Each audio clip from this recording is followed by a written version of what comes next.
How many more children have to end up in the emergency room before we admit that e-scooters and kids are a dangerous combination?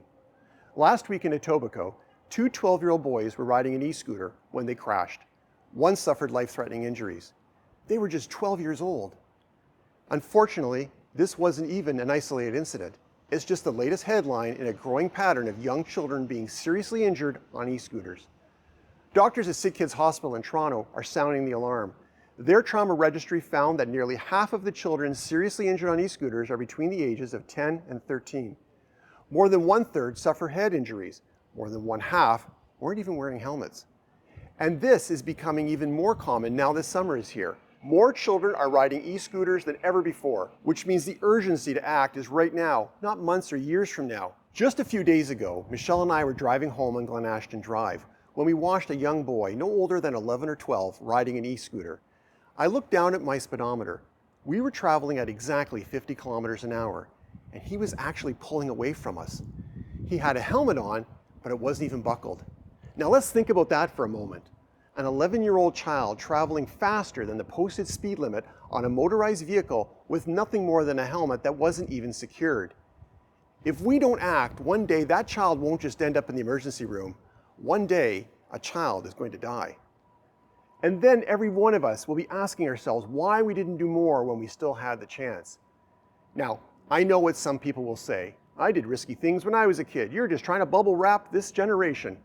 Now, I understand that argument. Every generation says it.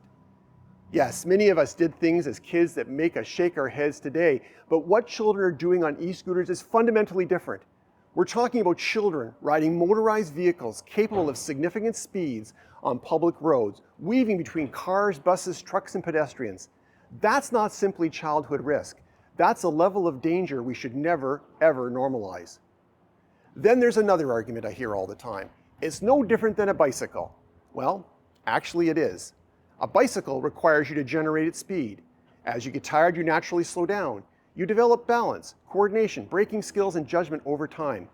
An e-scooter is different. With the simple push of a thumb, a child can accelerate to speeds that rival city traffic, often with little experience, small wheels that are easily destabilized by cracks, gravel, or uneven pavement, and a riding position that leaves them especially vulnerable in the case of a crash. The consequences of a mistake at those speeds are dramatically different.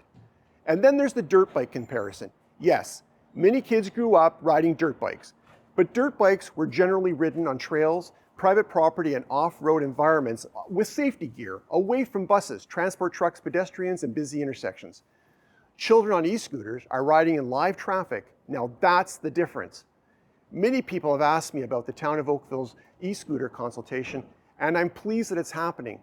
It's an important discussion about whether Oakville should participate in Ontario's e-scooter pilot program for legal riders who are 16 years of age or over. This is permitted under Ontario provincial law. But let's be absolutely clear about this. That consultation has nothing to do with children riding e-scooters. Children riding e-scooters on our streets and sidewalks is already illegal. It has always been illegal, and nothing that comes out of this consultation will ever change that. Police officers do have the authority to intervene when they see children riding on e-scooters illegally, but let's be honest, police cannot be on every street, in every park, and on every sidewalk. They also have countless other responsibilities protecting our community safety every single day. The first line of defense isn't a police officer, let's be frank, it's a parent. Parents decide whether an e-scooter is purchased. Parents decide whether a child is allowed to ride it. Parents decide whether the rules matter. Now, if your child is riding an e-scooter on our streets or sidewalks today, I am asking you to stop them. Not because I'm trying to take away their fun, it's because I'm trying to make sure that they're alive to enjoy a lifetime of it. As chair of the Halton Police Board, I'll be bringing this issue forward at our next police board meeting on August 27th for discussion with our command team. At Town Council on August 10th, Councillor Natalia Lishchyna and I will move a motion requesting staff to report back on what steps the town can take to protect children from the dangers of e-scooter use. But I need your help too. Please share this video. Talk about this issue with your family, your friends, your neighbors, and your coworkers. If you're a parent, have this conversation with your children tonight. Let's keep this conversation going. I genuinely like to hear your thoughts, your ideas, and your suggestions in the comments below. Because this is one issue where we cannot afford to wait until the next tragedy before deciding it's time to act. Children belong off e-scooters. Let's make sure the next child fighting for their life isn't yours.